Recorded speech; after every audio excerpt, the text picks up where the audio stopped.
بسم اللہ الرحمن الرحیم۔ السلام علیکم ورحمۃ اللہ وبرکاتہ۔ عزیز طلبہ، میں امید کرتا ہوں کہ آپ سب خیر و عافیت سے ہوں گے۔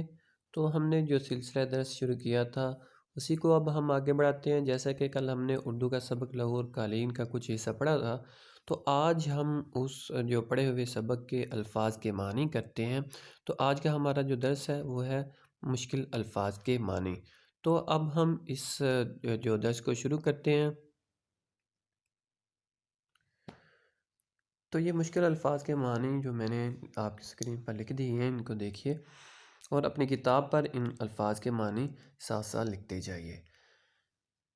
سب سے پہلے ہی صفحے پر ہے، یعنی کہ صفحہ نمبر 57 پہ، ٹہل رہا، آہستہ چل رہا، یعنی کہ ٹہلنا کہتے ہیں آہستہ چلنے کو۔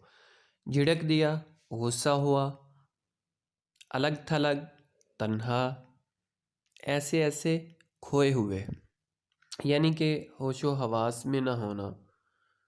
فنکار، ہنرمند، ادھیڑ عمر، نہ بوڑھا یا نہ جوان، یعنی کہ درمیانی عمر کا جو فرد ہوتا ہے اس کو ادھیڑ عمر کہا جاتا ہے۔ شب بیداری، رت جگا، یعنی کہ رات کا جاگنا۔ نمایاں، واضح، خوشخبری، اچھی خبر۔ اور یہ جو میں الفاظ کے معنی پڑھ رہا ہوں یہ ایک ترتیب سے ہیں، تو آپ نے اسی ترتیب سے ان جو اپنی کتاب پر دیکھنا ہے، اپنی جو سبق ہے لوح اور قلم، اسی ترتیب سے ان کو لکھتے جانا ہے۔ مستحق، حقدار، معمولی اعزاز، عام سی عزت، اہتمام، بندوبست۔ یہ بندوبست ہے، بندوبستی نہیں ہے، اس کو میں درست کر دیتا ہوں جی۔ تو بندوبست، معززین، عزت دار، مصور، تصویر بنانے والا، گڑبڑ، خرابی۔ لہجے، انداز، بے وقوف، پاگل، قدر و منزلت، تعظیم، تہہ دل سے، دل کی گہرائی سے۔ پاگل پن، احمقانہ انداز، کیوں کر، کیسے۔ آرٹسٹ، فنکار، آرٹسٹ کہتے ہیں جو کوئی بھی جو فن کا مظاہرہ کرتا ہے۔ بدستور، مسلسل، حماقت، پاگل پن۔ دلدل، کیچڑ، یہ دلدل کہتے ہیں ایسی زمین کو یا ایسی کیچڑ کو جو اوپر سے خشک نظر آتا ہے اور لیکن نیچے اس کی گہری کیچڑ ہوتی ہے۔ آمادہ، تیار، فن، ہنر، بہتری، اچھائی، شکر گزار، قدر شناس، اعتماد، متانت، سنجیدگی کو کہا جاتا ہے۔ توہین، بے عزتی، ذاتی، گھریلو، واسطہ، تعلق، کلاش، مفلس یا غریب۔ جھونپڑی، کٹیا یا جھگی، یعنی کہ جو عام سا گھر ہوتا ہے اس کو جھونپڑی کہا جاتا ہے۔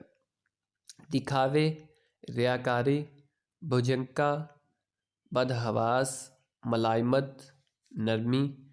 فردن فردن، انفرادی طور پر۔ اصرار، ضد۔ تاریک، اندھیری، کوٹھری، کمرہ۔ محل، قصر، محل کو عربی زبان میں قصر کہا جاتا ہے اور اردو میں بھی یہ لفظ مستعمل ہے محل کے معنوں میں۔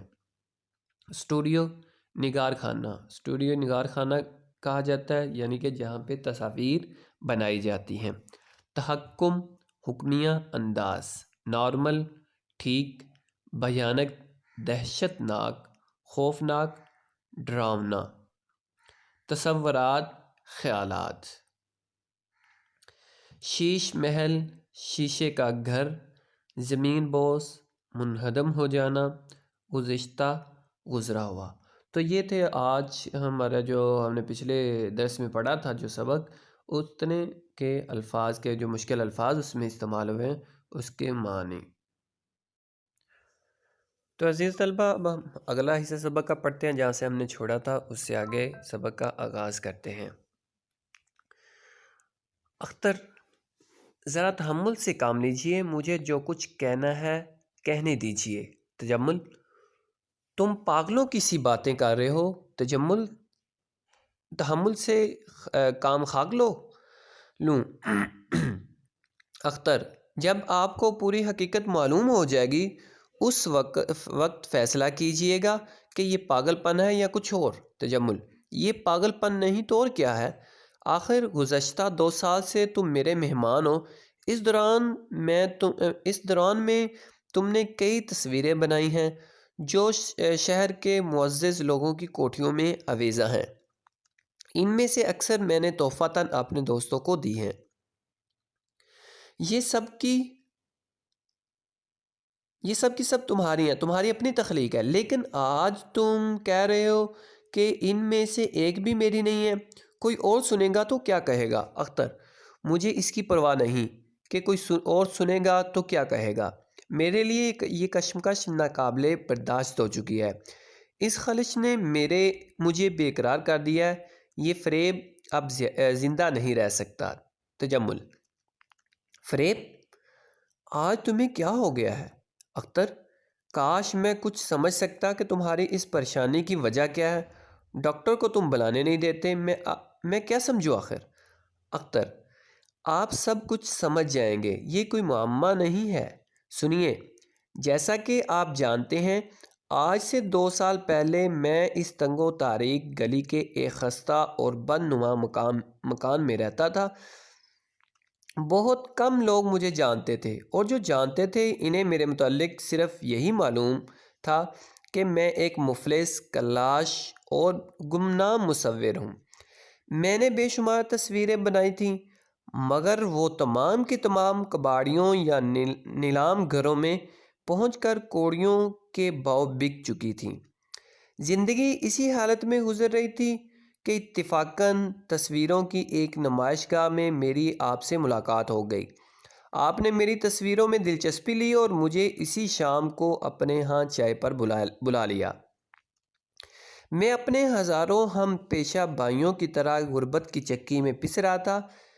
یہ کوئی ایسی بات نہ تھی جو چھپی رہ سکتی۔ آپ نے میری حالت کا اندازہ لگا لیا اور اس بات پر اصرار کیا کہ میں اپنے غربت قدر سے نکل کر آپ کے ہاں آ جاؤں تاکہ اطمینان کے ساتھ فن کی خدمت کر سکوں۔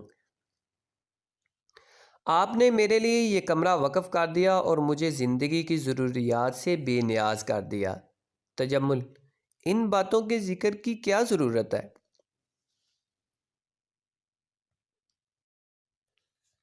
اختر: میں یہ بتا دینا چاہتا ہوں کہ آپ کے سلوک نے مجھ پر کتنا اثر ڈالا۔ میں سمجھنے لگا آپ نہایت اونچے درجے کے انسان ہیں۔ دولت مند ہونے کے باوجود آپ کے پہلو میں ایک ایسا دل دھڑک رہا ہے جو انسانیت نواز ہے، جس میں ساری دنیا کا درد سمایا ہوا ہے۔ آپ نے اپنے دوستوں کو بلا کر انہیں میری تصویریں دکھائیں۔ آپ نے بڑے بڑے اداروں کے دفتروں میں میری تصویریں آویزاں کرائیں۔ آپ نے میری شہرت کے لیے میری تخلیقات رسائل و جرائد میں چھپوائیں۔ سچ مچ اس وقت آپ میری نظروں میں ایک دیوتا تھے، ایک فرشتہ تھے، ایک ایسی ہستی تھے جس کی تعریف ہمارے قصوں اور کہانیوں میں کی گئی ہے۔ تو عزیز طلبہ، آج کے لیے اتنا ہی کافی ہے۔ باقیہ جو رہ چکا ہے وہ ہم اگلے درس میں پڑھیں گے، اور اگلے سبق، اگلے لیکچر تک کے لیے اللہ حافظ۔ اپنا بہت سارا خیال رکھیے گا، اور اپنے آپ کو محفوظ رکھنے کے لیے اپنے گھر میں ہی ٹھہریے گا۔ اللہ حافظ۔